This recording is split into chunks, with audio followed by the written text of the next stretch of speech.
Yeah, sorry, brother. It is no. But that is still that is still the old Eagle Power Hour studio, right? This is revamped a little bit, but similar. Yeah.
Welcome back, Mighty Vandals, to Tubs of the Club, your University of Idaho affiliate on the Big Sky Podcast Network, presented by Snake River Stampede Canadian Whisky.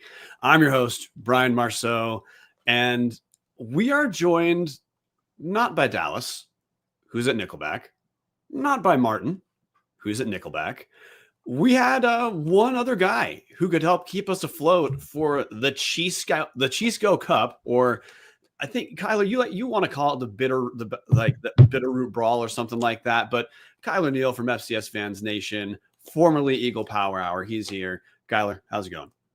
I'm doing good, man. Yeah, the Bitterroot Bitterness Bowl. I think that just sounds so much better than the Che-scow or whatever they want to call it, cup, whatever they're doing. I am okay with the Che-scow Cup being kind of like dorky, because it is kind of on brand with what Idaho's been doing for a while. But I will co-sign there are probably better names. And also, I will say the Che-scow Cup felt like a very Jason Eck thing.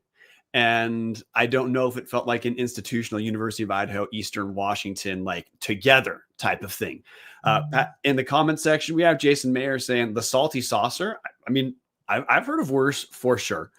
But look, we got a game to preview. Eastern Washington, Idaho playing in Cheney.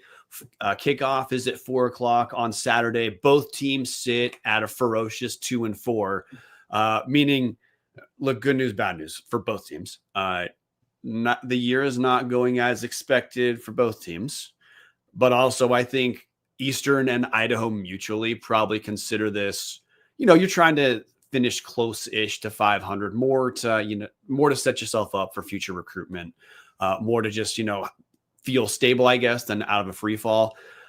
Idaho and Eastern absolutely in the same place right now, where Eastern probably thinks Idaho's vulnerable. Idaho probably thinks Eastern's vulnerable. Someone has to pick up a W. But I have to keep Kylor on the shelf for like 90 more seconds, Vandal fans, because look, we recorded our instant reaction episode to Idaho just getting decimated at home to Northern Colorado. And I want to say, I take back nothing I said in the instant reaction video, but we do the instant reactions because I think they're an accurate representation of how like people feel in the moment. That does not mean they create an accurate representation of reality. And I think for Vandals, what you got to understand is the pain of that loss was what we call disequilibration, which is that's part of the learning process when a held belief is confronted with overwhelming evidence that your held belief is not correct. And it's hard in the moment, but the reality for Idaho is you probably got to understand the Vandals as a mid to low mid Big Sky team right now until proven otherwise. And that means you got to expect up and down performance. Look at Idaho State. They got murdered playing Southern Utah. It looked terrible. Well, I mean, they also controlled the game the entire time against Northern Colorado. This is the nature of being a middle of the pack team right now. There's a lot of reasons why Idaho believed they were not. We'll talk about those on an episode when Kylor's not here, so he doesn't have to sit and have me talk at him the entire time. But look, let's jump into a round bar brought to us by Hughes River Expedition. And look, if you are looking for a great all-inclusive week-long vacation, do not look past your backyard. Hughes River Expedition has been Vandal owned and operated since 1976, and they're ready to take you on the vacation of a lifetime. Enjoy a multi-day trip down the Middle Fork of the Salmon, the main Salmon River no return, the Salmon River Canyon, or the Selway. Check out special trips like the one to see the Perseid meteor shower. Camp on pristine beaches, run amazing whitewater, hike scenic trails, spot wildlife, soak in beautiful natural hot springs, and fish on the most remote stretches of river in the country. You should bring your clothes. Let HRE handle the rest. So give a call right now, 406-540-4450, or check them out at hughesriver.com. Kylor, tell us about your Eastern Eagles, man. We know they're 2-4. We know Aaron Best has been there. Aaron Best is kind of a cool story to me. He's been just the fact that he's been an Eagle for so long. I think actually a lot of people wish that was the case for their coach, but we know the big picture. But hey, 2025 Eastern, what are we looking at? We're looking at a team in a little bit of dysfunction. It's a little opposite Eastern team than I think I've ever witnessed in terms of, throwing the ball is a struggle. I don't think anyone since, 20 years ago has ever seen Eastern Washington really struggle throwing the ball. So that's a shock. But we are running well. And outside of the Montana State game, because I don't count the Boise State, that is what it is. So, sorry, you guys, we let you down on that one, being Vandal fans. But I don't really consider those two games really the caliber of Eastern Washington. But every other game has been close, either on the winning side or the losing side. We've been at least competitive with a lot of mid-tier teams. I guess you could say mid to bottom tier in the FCS. So, that's kind of been what Eastern's done the last few years.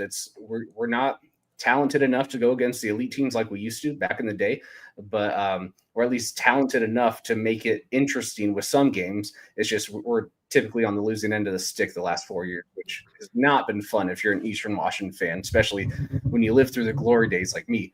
Went there in 2007, got to see a national title, got to be a fan throughout all of the big years. I'm sure if they sucked when I was there as a student, I probably wouldn't be a fan.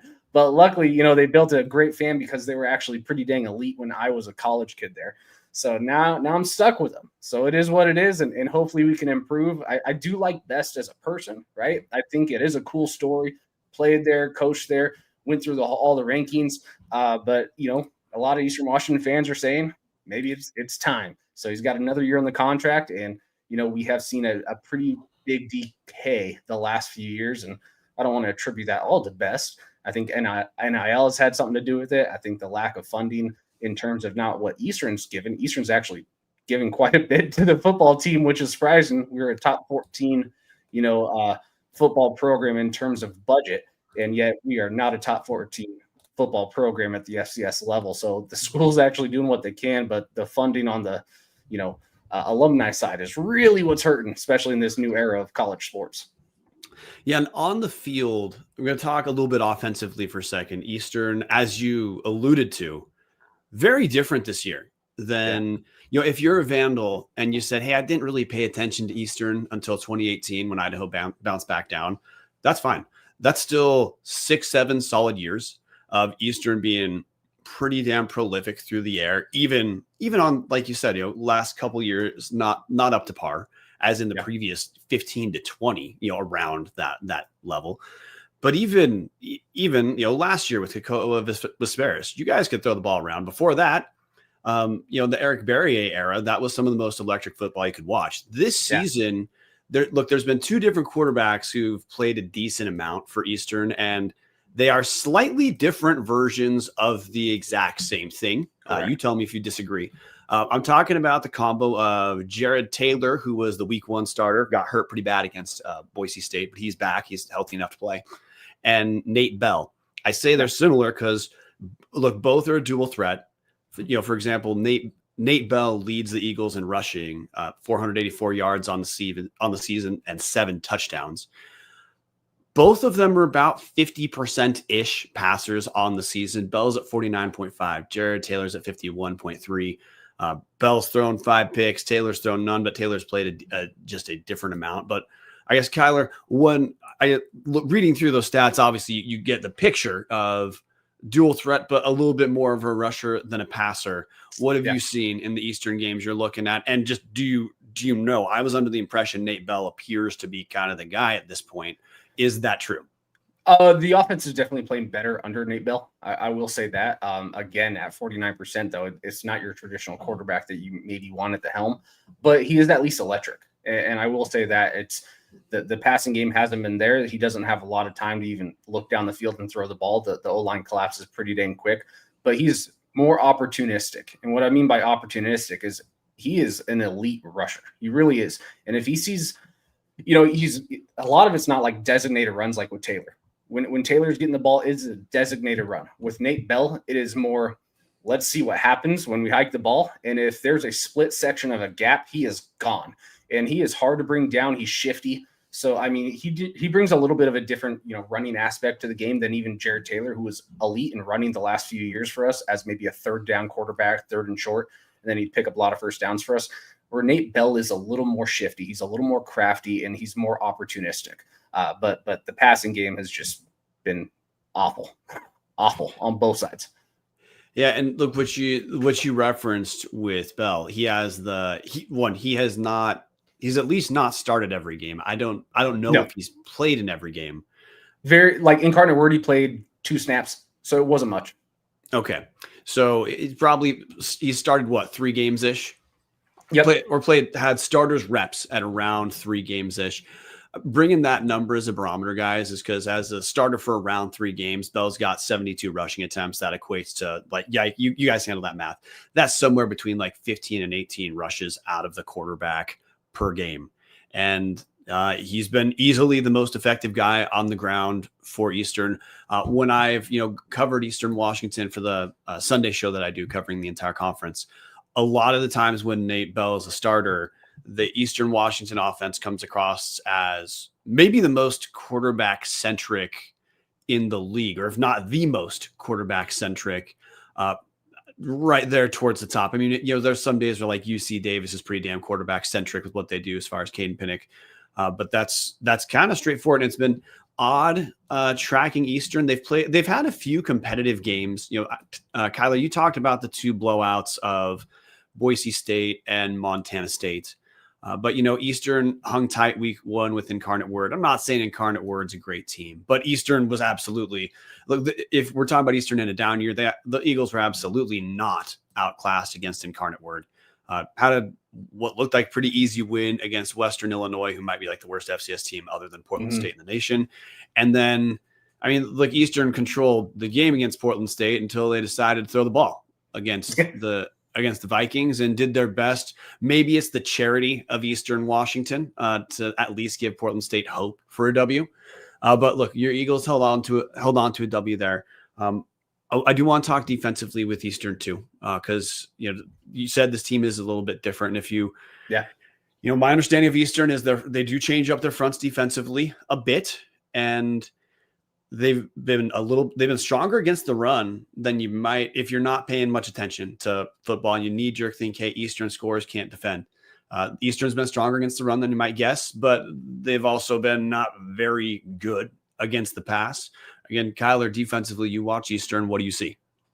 Yeah, the thing about Eastern Washington, and I don't really know if it's when offensive schemes change when they get in the red zone, but like the red zone defense for Eastern Washington is pretty dang elite. And I say that, and you guys probably all think I'm high. I promise I'm not. Don't do that anymore. I moved out of Washington a long time ago. But the red zone defense has been pretty dang elite, especially from what we've seen with Eastern Washington in previous years. But it's the other 80 yards, right? They're giving up big plays, especially over the top of our safeties. In Montana State and Boise State, definitely skew maybe the numbers a little bit. And even when we had a nice lead against Portland State, we let them kind of come back. Other than that, like the defense has been pretty decent compared to what maybe you would see in previous years, but those 3 games kind of skewed the numbers. But for red zone defense, it's a completely different Eastern Washington defense team that we see compared to the rest of the 80 yards. I think they're in like the top 30 in red zone defense. Also in like block kicks, they do a pretty dang good job. They're elite in block kicks. I think number 3 in the nation. But it's the other 80 yards. If you can spread the field, we don't have really the speed to keep up with a lot of these guys on the defensive front, which that's where it makes it tough. If we can, shrink down the field to where we're not worried about people throwing over us, we can kind of contain a lot of these offenses, at least better than I've ever seen Eastern Washington do it for maybe the last 15 years. Maybe that 2010 is the more elite, maybe even 2018. But in the red zone, it's once that field shrunken, we become a different defense. So it's if you want to score on us and just drive up the score, well then just check the ball at the 50-yard line and you're probably fine. But don't run it when you get inside the 20 because that's only when we're showing up. Yeah, you're saying Eastern is like the definitive bend don't break defense, but they've really bend. Yeah, they bend a little bit more than I would like for sure. Yeah, this is a rubber band that is all the way on that verge before it just snaps in half. Okay, and as far as getting to the quarterback, I bring this up. Idaho famously this year has not really been getting much pressure at the quarterback. Vandals have about 5 sacks across their 6 games so far. Eastern's been a little bit more effective, but I'm guessing you're going to say that is not necessarily the relative strength of this EAG defense. No, yeah, it's really not the strength. I mean, I don't really love the D line. I don't really love the front 7 that much. They are opportunistic. There's some drives where they just look absolutely elite, but then other drives where they look like maybe the worst front 7 in the league. So that's where I have mixed emotions. Again, with like Northern Iowa, the defense played pretty dang good. Against Incarnate Word, the defense played pretty good in 98-degree heat. I was at that game. It was pretty brutal.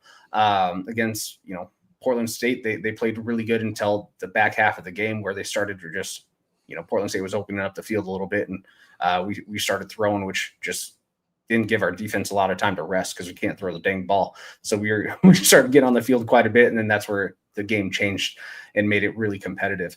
So yeah, I mean, that's not our strength. I don't really know what our strength is on the defensive side until we get to the red zone or until you line up on special teams and we have a chance to get to the kicker. For some reason, that's where the line has been pretty dang efficient getting to the kicker.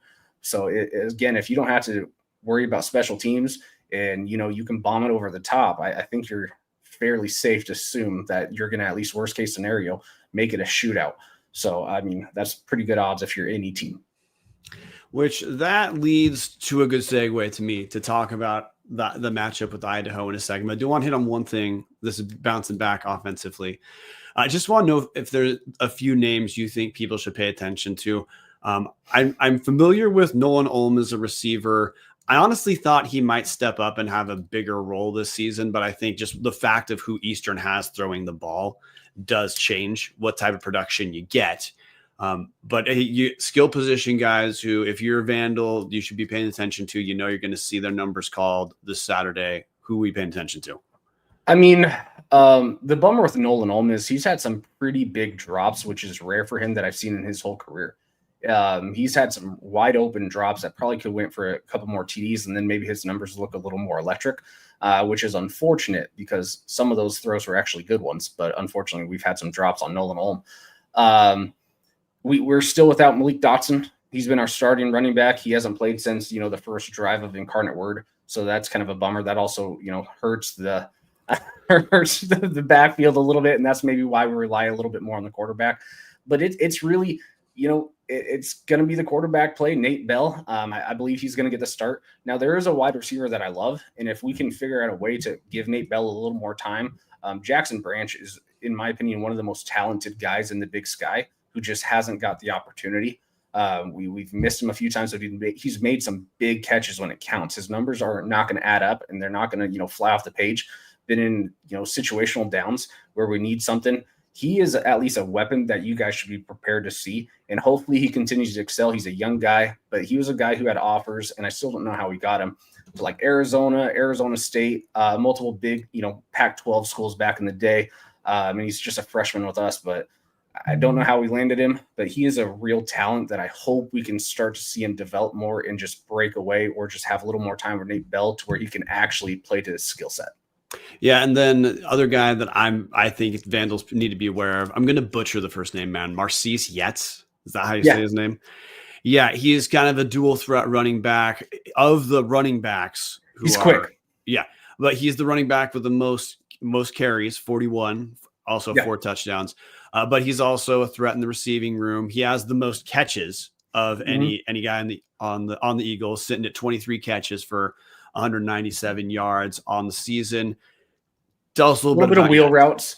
I mean, he's an explosive type of player. I don't know if you guys have seen, when we give him a pitch from a nice little QB pitch, but he is explosive. He is one of the quickest guys on the field. Maybe Nate Bell's a little faster. I'm not sure on the actual speed of both, but he does look the part when he does, have a little bit of room to run. And he is shifty as well. So yeah, I mean, you could say he's maybe someone you guys have got to pay attention to, but if you can even slow down him a little bit, well, then you still just got to worry about Nate Bell, who, at Eastern Washington, he's only had 2 starts here. And they've been at home games, right? So 2 home game starts, and he's rushed for 350 yards. So he's been really the only real option that you guys should pay attention to. If Jared Taylor comes back, maybe we'll have a fun little duo because Jared Taylor can run. But and if it's Nate Bell and Jared Taylor, we can have a fun little interesting game, kind of like what we had last year when we had, Michael Wortham, you had Jared Taylor, then Kikoa. There were some shifty plays where it made it for exciting football. I don't know if it was the most effective route to go, but yeah, Yetz, he's at least sneaky fast, and he will get to the outside, and he can make some plays and really push some of that offensive drive if you guys are starting to contain Bell. All right, and hey, before we get to the Idaho end, we got to talk about vandalgear.com, guys. Look, they have been the MVP this year in new Vandal apparel.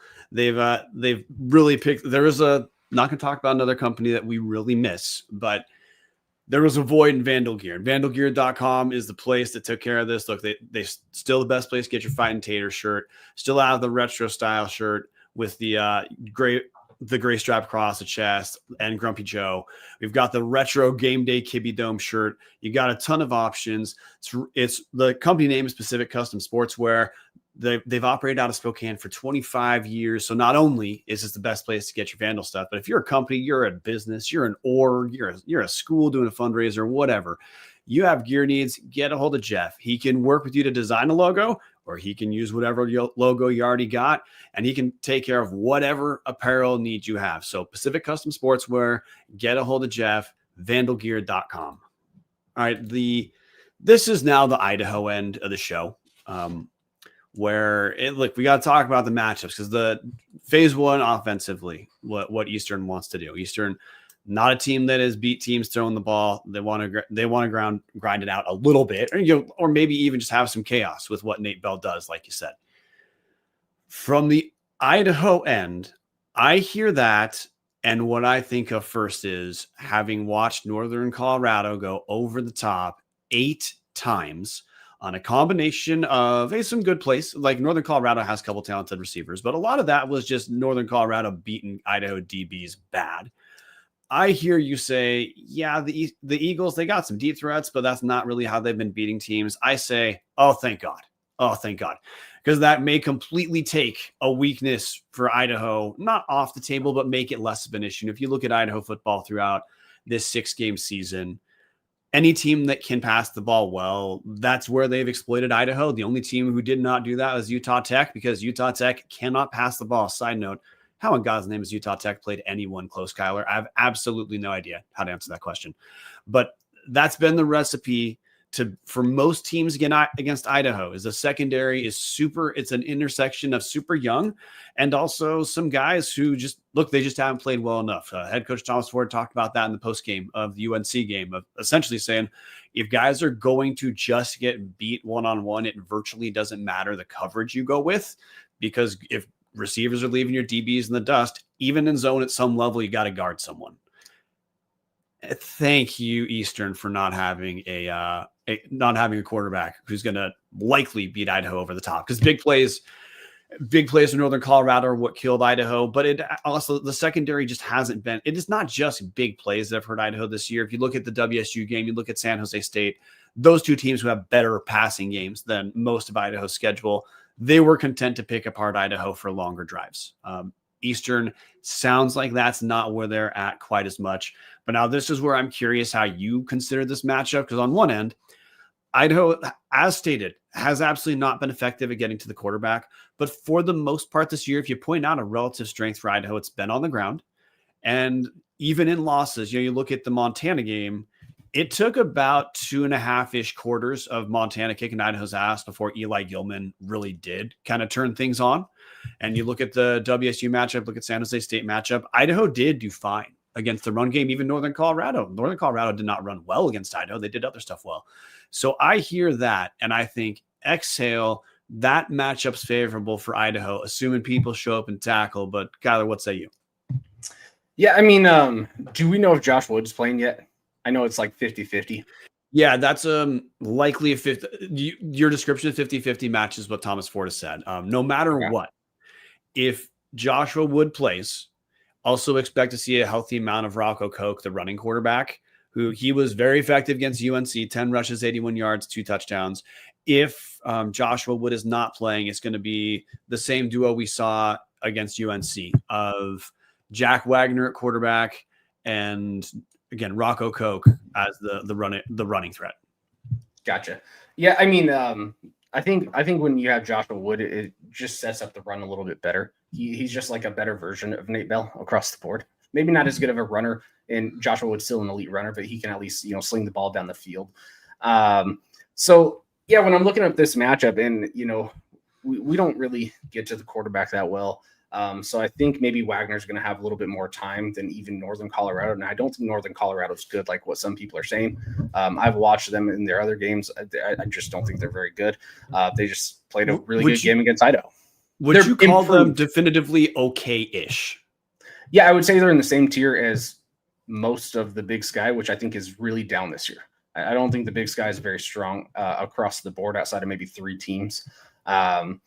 So that at least makes for some interesting football. I mean, as long as you're not Portland State, you're probably going to at least get a few wins and maybe some upsets along the way. The fans in Weber devastated you did not include them in that aside about the Weber bottom. Looks pretty dang crappy too. I'll say that. So, but I think Weber's better than Portland State. So hopefully Weber at least has a little bit of flair left, and hopefully they can pull off some upsets. But I mean, yeah, if I'm Idaho, I'm not too worried, which sounds awful for me as an Eastern Washington fan to say. Now, I do think at Roos Field we do play a little bit better, so it should be an interesting game. But without Joshua Wood there, that's what really makes it an interesting game. I think with Joshua Wood, then it would really open up the field quite a bit. You would be able to throw over the top quite a bit more. But again, if I'm Idaho, I'm not worried that much. And I think what you really just have to do is hold on. I need to see you starting right. Woo! So there we go. I think you just need to methodically run the ball and keep Eastern Washington's defense on the field for at least the first, 20, 30 yards. We're going to give up those first downs for you guys. So you can start really wearing down the defense. And then when we start to break, over that 50-yard line, then Wagner, hopefully the defense is a little more tired. He gets a little more time, and then he can still throw it over the top from our DBs and our safeties that has just given up big plays. Yeah, the first thing I think of, and I know this was misleading that I even brought up matchups in the first place. The most important thing for Idaho to me in this game has nothing to do with matchups. It's can the team rebound? Because that showing was especially defensively. Honestly, Idaho through this year, even when they've struggled in some games, the offense does rebound. For example, the Idaho was down by quite a bit against the Grizzlies at the end of the first half. but the offense did rebound and put up some fight. Even against Northern Colorado, offensively, Idaho did put some things together in the second half. The part that has hurt the Vandals is this isn't meant to call out like a single player. It's probably the intersection of new DC, who's having to try to play the strengths and weaknesses of the team, plus the team just not being quite as deep and overall not having the same high-end talent I believe a lot of Vandals thought was on this team. But week in and week out, the defense has looked in the second half like they're ready to roll over. I say that as in that's part of what happened late against WSU. That's what happened late against San Jose State. And that's, you look at the second half against Montana and UNC, you also had that same pattern too of, yes, the offense struck back, but the defense was never able to stem the tide. So phase one, are we going to get some intensity out of the University of Idaho defense? Because that to me is a huge factor. And also part of why I think this game matters to Idaho. I'm not talking playoffs. I'm talking about trying to like establish a culture for a first year head coach and trying to salvage as much, combination of pride in the program plus accomplish as much as you can in year one without truly bottoming out. But we've had a few outings where Idaho, especially on the defensive side, came out flat. Well, let me ask you a question on your defensive, if you don't mind. When you're saying they were coming out flat, because I've watched, a good majority of Idaho too, but I'm also recalling that, St. Thomas game where it's, the run defense was the one that actually struggled. They looked a lot better against Northern Colorado, but the run defense, struggled. They were giving up 7 yards a game or 7 yards a rush, somewhere around there. Yeah, so, that was probably the worst full game showing for the rush defense. So, because I think this might be out of the teams you played, besides Montana, probably one of your more explosive running backs. And I say running backs as a quarterback, right? Yeah. Nate Bell. I don't think Northern Colorado really has the talent in the backfield to spread the field on the ground.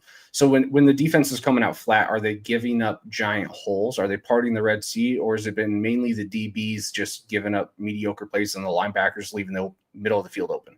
So the linebackers have been the relative strength of the defense. To me, they have. Yeah. When I say flat, I'd say it starts in the secondary and then things kind of cascade. But like when it cascades, it does usually, the rush defense does hold for most games minus St. Thomas. I 100% give you St. Thomas, but I'd say that is a little bit more of an outlier. And then what you see when the front seven starts to fade, you do have like, hey, Eli Gilman was explosive in that second half, or the few rushes, the couple rushing touchdowns Northern Colorado had, a couple of them did become, the Red Sea was parted. But that was always off of a deep ball that completely flipped the field. Gotcha. Okay. No, that's fair. So but anyway, that's my first thing that matters for Idaho is especially the secondary. Got to have a stronger effort. And hey, to bring up what you said with this happened in St. Thomas and happened a little bit against Montana too. If the front seven starts to fade, what you start to see is higher tackling attempts, more arm tackles, which lead to broken plays. Both against Montana, San Jose State, multiple times. Vandals had running backs caught in the backfield, went with the arm tackle around the shoulders, got shrugged off. A key play breaks for a first down. But the other part I'm looking at the Idaho end is on the offensive side of the ball. I'm going to assume until I see Joshua Wood step out, because he has a knee injury. He had an obvious brace. He did not dress against Northern Colorado, but he was on the sideline moving around. So he is most certainly not out for the year.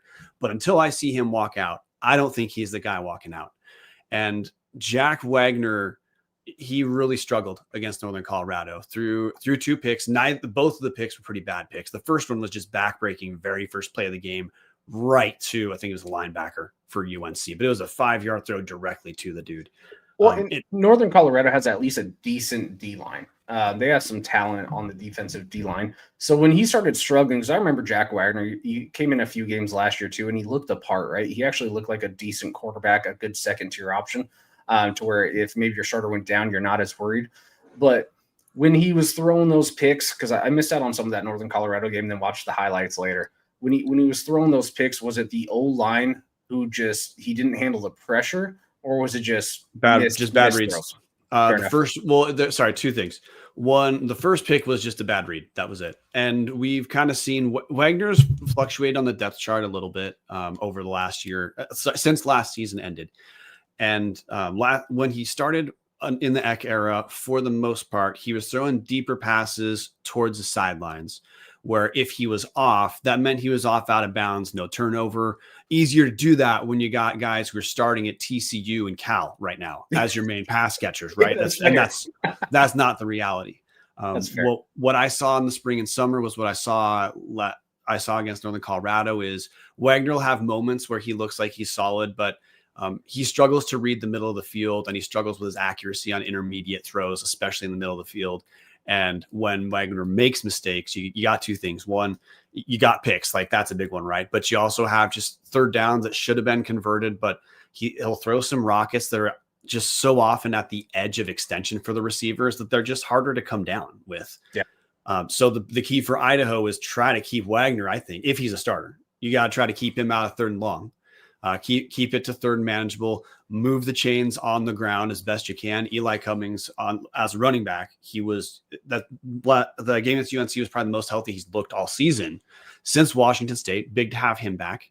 And the fact of having Cummings back means Nate Thomas transfer from South Dakota, Kylor, he's a solid player, but he's had some pretty bad knee injuries. He's a guy who is definitively on a pitch count where he'll look solid his first 12-ish rushes, but beyond 12-ish, you can see where that wear and tear starts to slow him down. I just think Idaho needs to run the ball against Eastern for sure, like you said, and we expect to see Rocco Koch playing in there as well. The good news about that to me is there's a clear strategy I think Idaho is going to go to try to milk the clock, just like you talked about. The downside on the Idaho end is, just like I said, Idaho's pass defense is its weakness, and Eastern may not be able to exploit that. Idaho is now the way Idaho offensively needs to succeed is going against the strength of the Eastern defense, which I think that honestly, that matchup and how it shakes is probably going to dictate a ton of this football game. Yeah, fair. And I know, like, again, the rushing defense still isn't elite for Eastern. I'll say that it's still at the bottom of the FCS. Though, right? Yeah, comparatively, I guess, maybe previous years. But if you look at the stats, I mean, they're still one of the weakest rushing defenses. But Montana State kind of just exposed them. And Montana State's been doing to everyone outside of Mercyhurst, which is wild. It took them like 3 games to get running. It took and now they're just running over everyone. So it is what it is. It was in Bozeman. They just ran all over us, and it really just made us look maybe worse than we really are. But again, even when I say worse than we really are, we're still not good at it. So if that's our strength, it's still not a great strength to have.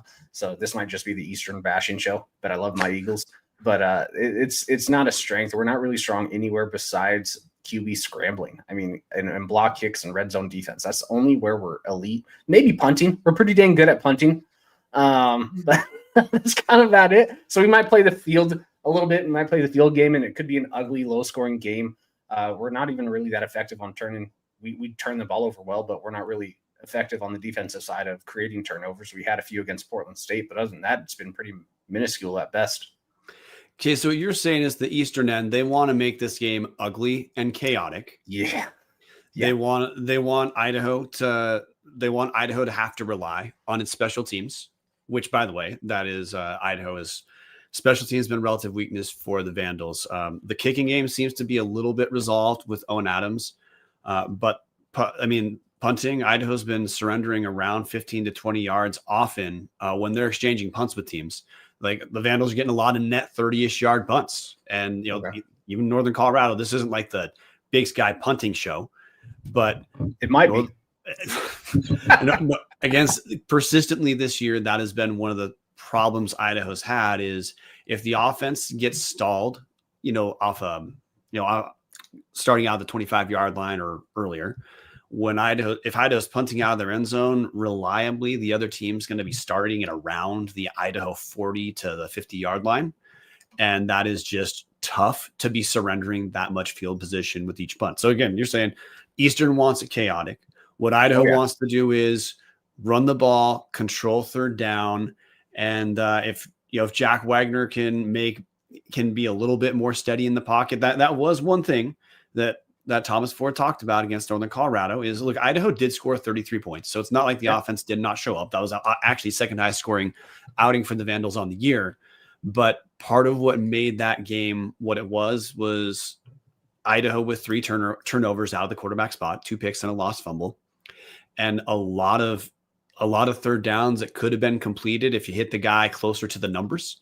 But Idaho, look, the Vandals just didn't do that. So if we can get a little bit better outing out of Wagner if he's the starter. The sacks, Coach Ford said, were almost exclusively attributable to happy feet from the quarterback, or their coverage sacks where Wagner just held on to the ball too long. The Idaho line's been relative strength the entire year. That was still the case against Northern Colorado for the overwhelming majority of the game. But again, Idaho's got to run the ball. That's just been the reason that works for Idaho is twofold. Everyone knows how if you get first downs and score, we call that good. But the other thing is the longer Idaho's got the ball, the more that vulnerable secondary is on the shelf, and the more the front seven, which is the relative strength but does not have the depth of previous years, you get to see them at full strength for more of the game. That absolutely matters as far as not being worn down as we close out, as you get into the late third quarter, early fourth quarter. And people are like looking at Eastern like their offensive line is maybe the also offensive lines of the past because we're not giving up many sacks. But that's just literally attributed to Nate Bell and Jared Taylor diving forward, right? People are getting to the quarterback pretty dang fast. It's just luckily we have 2 freak athletic quarterbacks in terms of using their legs that get out of sticky situations and make something positive out of what should be a net negative. Which is a favorable matchup for Idaho, because what I hear you describing is defenses, generally speaking, are going to feel a little more comfortable having less safety help against Eastern, and combination of having more guys in the box, or you got a linebacker spying Bell for most possessions, because like you said, the Eastern is fine with the offensive chaos that Nate Bell can manufacture. That's essentially what Eastern needs to be able to score well enough against, just the entire season. That's how Eastern's been able to score, from what I understand from tracking Eastern. Yeah, you can't throw more than 35 yards down the field. So, I mean, if you're a safety, you don't have to, sit back like in the Eric Berrier days where you're like, this guy's going to throw potentially a 70-yard bomb if you just let someone break away. You don't really have to worry about that, at least not what I've seen, because we're not very accurate past 35 yards or maybe even past 25 yards, to be honest. The accuracy really shrinks down. So we've limited our big plays that we're so used to, and how we're going to, score is, just kind of grind it out or have a big rushing play that was, it was a passing play that just got broken up, and all of a sudden there's a hole for Nate Bell or Jared Taylor to just run down the field and make it look like it's something that shouldn't have been. The chaos is only what's going to keep Eastern probably in the game. We'll get to score predictions for the Eastern Idaho game after we pick the rest of the Big Sky. Before we get to picking the Big Sky, I'm going to tell you about something I have no problem picking night in and night out, and that's from the top of my whiskey shelf. Well, I should say that correct. Plurals. I've got whiskey shelves. Snake River Stampede Canadian whiskey. You got 2 options: either your entry-level Stampede, or you want to celebrate a big win, or honestly, right now, hey, you're Eastern or you're Idaho, you're probably cracking that open to celebrate any win. Your 1915 small batch, both of those whiskeys are 3-grain whiskeys, 80% corn, 10% rye, 10% malted barley. Both are double barrel finishes. They both begin in ex-bourbon casks. Your Stampede finishes in Oloroso sherry cask. Your 1915 finishes in ex-Canadian rye whiskey cask. It doesn't matter which option you go for. Both of these are fantastic whiskeys and fantastic economic buys. Your Stampede's $26 in Idaho State liquor stores. Your 1915 is $39, which is a pretty damn good price for like a premium Canadian whiskey. No matter what you go with, you cannot go wrong picking a Snake River Stampede. If you guys beat Eastern, are you going to send me a bottle? Because I've never tried that. That actually looks amazing. Oh, I can co-sign it is. Like the actual story of us even getting a sponsorship was in our Discord, me talking about liking Snake River, and one of our patrons knew people in the company. I was like, okay, well, awesome. This is easy. Get connected, and I send pictures like, hey, I promise I like it. Here's my handle of the Stampede that I always keep. We'll find a way, Kylor. We'll find a way. Fair enough. Okay, this week in the Big Sky, now the conference has changed to kind of batch bye weeks, is mostly taking place in that like October time. So we've got a total of 4 games with Big Sky teams playing. We got 3 conference matchups, and we have the final non-conference game of the season. So let's start there. Kylor, Montana, who is a good team, not a put down, but man, I cannot believe the OOC schedule the Grizz get, because they're a team that is supported very well by their fans, so they can afford to do that. So like it's that is both a positive and a negative, let's say, at the same time. So we have Montana hosting Sacred Heart. Who you going with and why?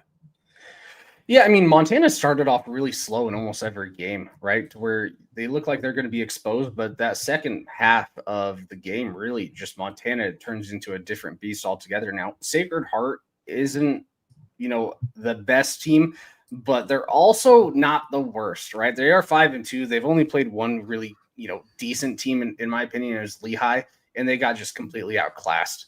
That was the only time where they lost by, double digits, and they just didn't look the part. So, to make a short thing sweet, if Montana starts out slow, they're still going to win by 20 plus. So give me Montana. Are we picking scores as well? Nah. Okay. Well, I mean, give me Montana. Give me Montana like 45-10. Yeah, and look, your description of Montana, that's perfectly illustrated in the Cal Poly game, where it's 9-0 or something like that at half, where Montana's trailing at home, and then Montana pitches a shutout, and especially in that fourth quarter, just completely avalanches the Mustangs, to close things out. I'm double checking this. It was 9-0. Okay. 0 at halftime, and then pitches a shutout and it really slams the door in that fourth quarter. 28-9 is still essentially a blowout. So no, I'm going with the Grizz. I guess the thing that everyone knows that this Big Sky season seems destined to have a de facto championship game the last week of the season, Montana State. So I guess the same thing I'm looking for is just the trend of the Grizz compared to the trend of the Cats for that matchup. And, you never want to peak too early as a playoff team. That absolutely does happen, where good teams peak early. I think safe to say the Cats did not peak early. Maybe the Grizz, I wouldn't say the Grizz peaked early, but they've been playing some pretty damn good ball after that first couple weeks. After that North Dakota narrow win, the Grizz, that really seemed to be when things coalesced for Montana. But long way of saying, I'm picking the Grizz quite easily. You 100% co-sign that. Sacred Heart is, of course, not the worst team, not even the worst FCS team a Big Sky team will have played this year, or or the worst FCS team that Idaho or Eastern would have played this year. Right. But no, that's you got to go with the Grizz in this matchup. Next, we teased it, and I got to say, the tickets online for Montana and Sacred Heart at Washington Grizzly are listed as low as $16. That number is $49 for Idaho and Eastern. I only bring that up because our second game you teased earlier, tickets as low as $14 according to ESPN. The battle for the bottom of the conference, Weber State at top 5 Portland State. Yeah, this is a dumpster fire game. I mean, this makes Eastern versus Idaho kind of look elite. Weber at least has a couple wins, right? They beat Butler, they beat McNeese, but also if you've looked at like McNeese, so I follow kind of the national landscape to the best of my ability. McNeese is god awful. They might be even worse than Portland State, and they made it a very close 41-42 game versus Weber State. Other than that, anyone that McNeese has played hasn't even been close. Like Southeastern Louisiana beat them 38-0. They have not even been competitive on the field. So the fact that Weber was playing close with McNeese is a little terrifying, even though they have 2 more wins in Portland State. This is going to be a fun, interesting game. This is and Portland State hasn't been competitive either, besides when they came back a little bit versus Eastern, but that game still seemed like it was in complete control for the other 90% of the game. But what a dumpster fire of a game. I mean, Weber's fallen off, the hill even further than Eastern, which is pretty sad. And then Portland State's just a dumpster fire that just needs to get rid of their program completely. But this one's an interesting one. I'm going to lean a little bit towards Weber State because even though it's at Portland State, it's not like Portland State has a home field advantage versus anyone. They're averaging at the very bottom of the FCS like 1,000 fans a game, which is pretty dang pathetic. It only makes Sam Houston look worse, but that's about it, right? So I still want to favor Weber State, but their quarterback play has been atrocious. Both quarterback plays have been absolutely atrocious. Both people are throwing quite a bit more picks than touchdowns. This is going to be an ugly, sloppy football. Whoever has the ball last will probably throw a pick six to get the loss. Whoever has the ball last loses. Yeah, whoever has the ball last is probably going to throw a pick six and lose. But I'm leaning a little bit towards Weber, but this is a game that can go any way, and I think it's going to be a 3.7-point game. I think Portland State has a little more talent, which is crazy to say because they're a talented-less team, but I think they have a little more playmakers on the field. But I'll still lean a little bit more towards Weber State. They need this win more. Yeah, like you talked about Weber at the quarterback position. They started with they had a transfer from UT, I think San Antonio, whatever. He's out with he I think he broke his leg. But the new guy, Dejon Jennings, he's been at Weber. This is his second or third year. Let's say he was underwhelming against Sacramento State. Or I mean, if you were backing up Jackson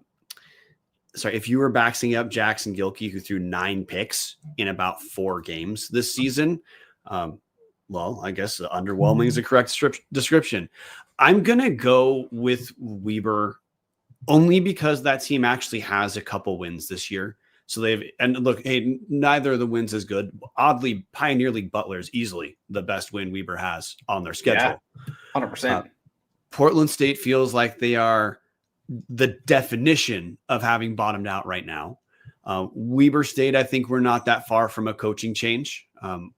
Because Mental's been there for a few years and the trend is on the obvious side, but that's just where we are. Portland State, it's weird to think that how long Barnum kind of kept them relevant-ish, and just this year, just the talent's not there. So no, dude, going to State. That leaves us with we got Northern Colorado, the bane of the Vandals right now, traveling to Sac with a silent K State.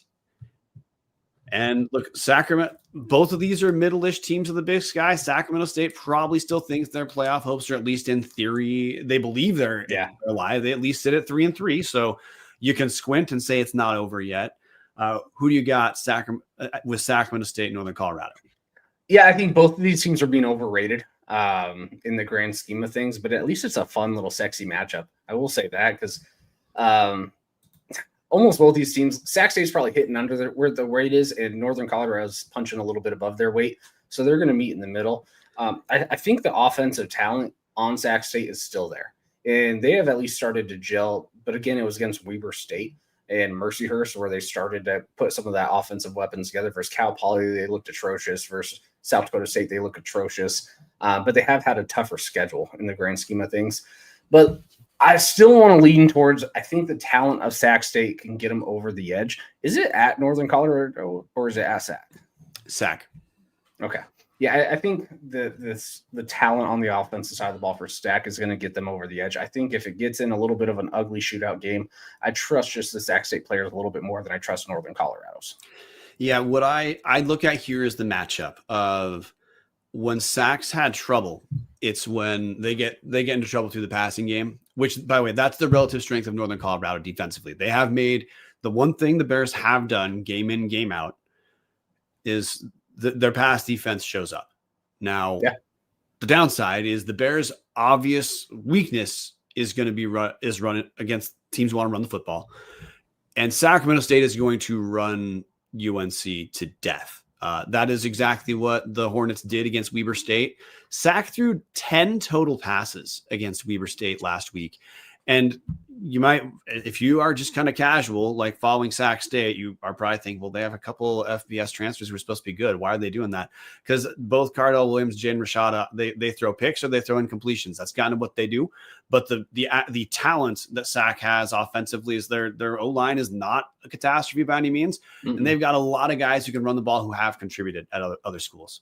So that's what I think is going to happen is Northern Colorado is just, they're not going to get the turnovers probably from Sacramento that they got from Idaho, because I don't think Sac's going to throw the ball very much. And that's why I'm going to go with Sacramento State. And now we have the game of the week.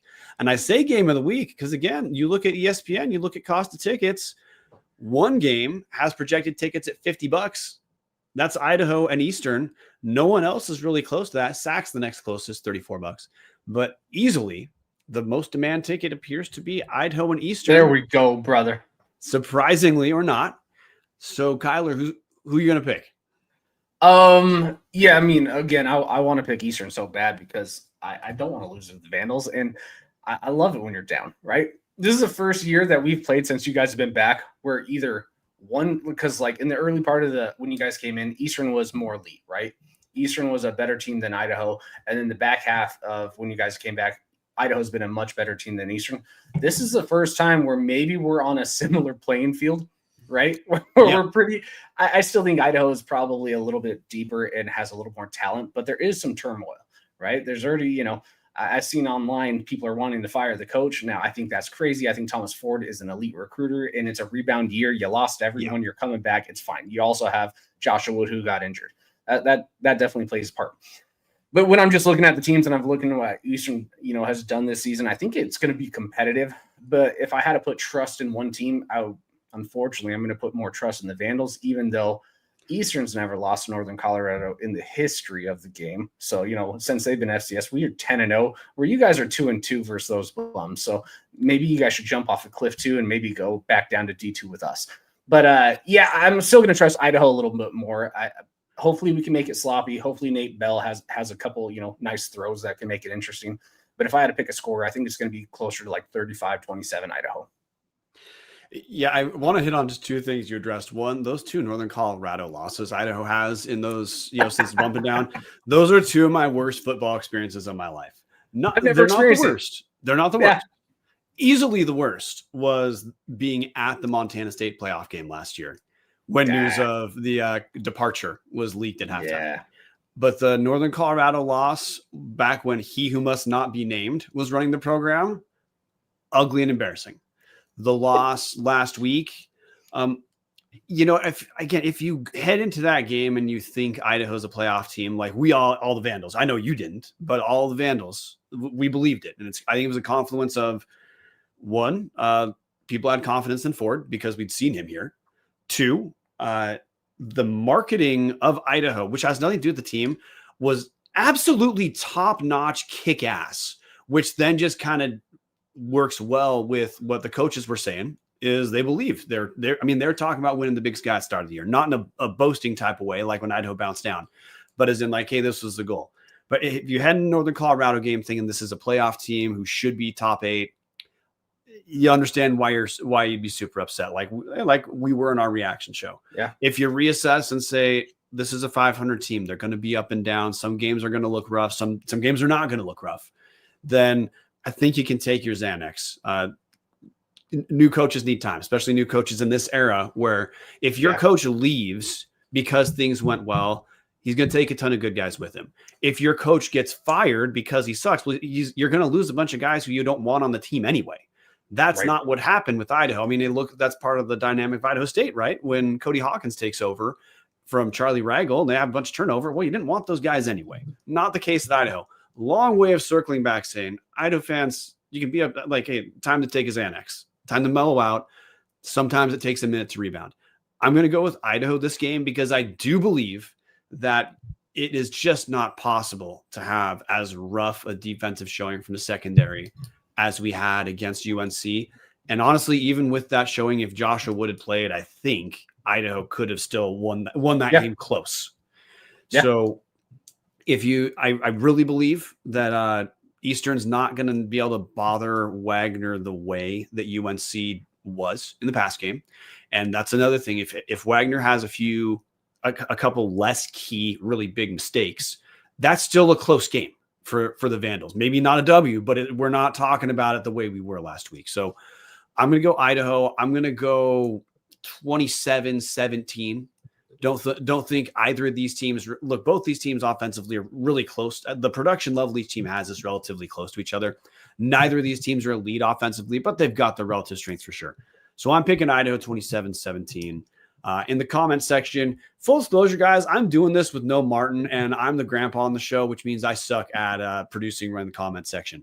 In the comment section, we have a decent amount of people are picking a close game. We got We got Captain 58. No, that's his Northern Colorado game. This is why I don't do this, guys. Peter Soth saying Idaho 28-17. Captain 58 saying Idaho 30-21. We have what? You know what, guys? I'm just done. I stuck it in the comment section. I'm done. Thank you for contributing. It'll be better when Martin is here next time. Ron Lowney saying his Wood back. We talked about a little bit earlier, Ron. Head coach Thomas Ford said Joshua Wood is probably a 50-50 shot to be in this game. I would expect, again, like he did not dress last week. When a guy does not dress, I just don't expect I'm going to see them play next week because it's kind of a big jump to go from not dressing to now you're starting, especially under center at the, like, you know, at a position where Joshua Wood takes a lot of heat as a player due to the amount he runs the ball.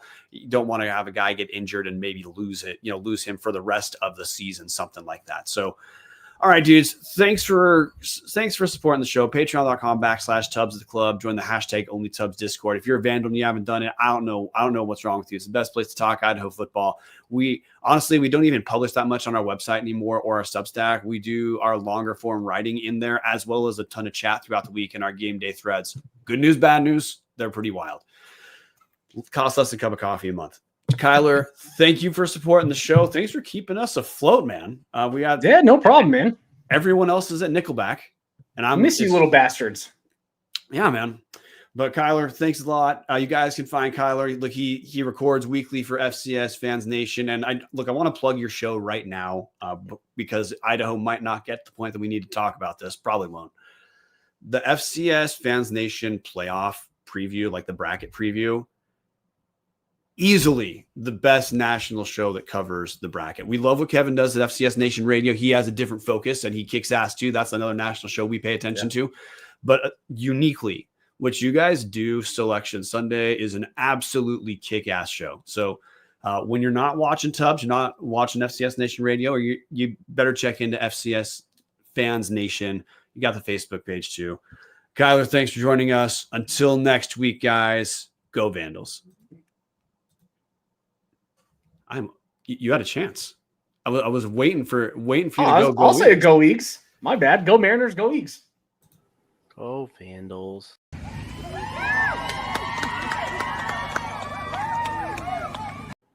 Go Vandals.